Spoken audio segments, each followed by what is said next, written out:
No tool is just born perfect. It takes a lot of trial and error to even find a tool to solve the job. When you have that technology, you can probably do better with it. But how? How do you improve technology? Well, the first thing that you need is a metric. Improve it in what way? Maybe you want something to be stronger and more durable. You can have a hammer, that's a technology, and make it out of wood. That's a technique to make a hammer.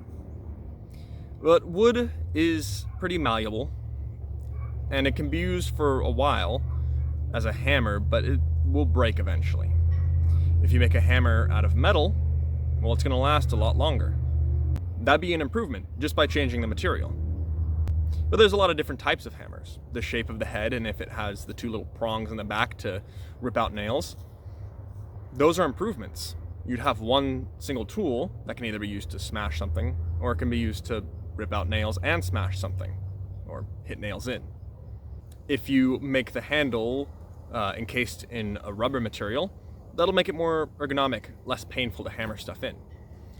All of these are improvements to make the hammer better. In some cases, the metric that you're making it better in is to make it more durable. In another case, with the prongs on the back, you're making it more versatile. It can do more things. And if you add the rubber grip, then you're making it more comfortable.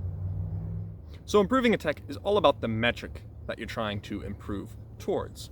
Well, how do you measure this? Well, at first you could just create some standard. How many hits can a hammer perform before it breaks? If a wooden hammer can perform 50 hits, and a metal hammer can perform 50,000 hits, well, then there's your improvement. There's your numerical proof for how it improved. How do you figure out that this improvement is a smart thing? Why would you go from wood to metal instead of wood to glass, which would probably last only one hit? Well, you might use glass and find that it only hits once. And then you would try a different material, eventually ending up with metal. So it's a bit of trial and error to improve a tool. You just try something new, and if it does better on that metric that you're aiming for, well then, you've improved it. Maybe you find that only the head of the hammer needs to be replaced with metal, while the handle can stay wood, and it still performs quite a few hits. Well then, you've improved towards the metric of how many hits the hammer can perform. Making it out of two different materials might make it more complex to make, which, according to that metric, you'd actually be making a worse hammer.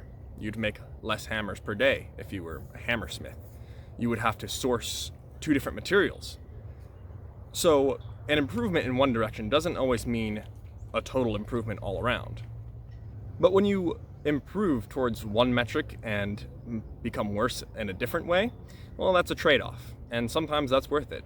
In fact, we might find when we're researching technologies and making technologies that it's all about trade-offs. So when it comes to researching technology, we're going to be looking at how it's been improved and ways that we can further improve our technologies.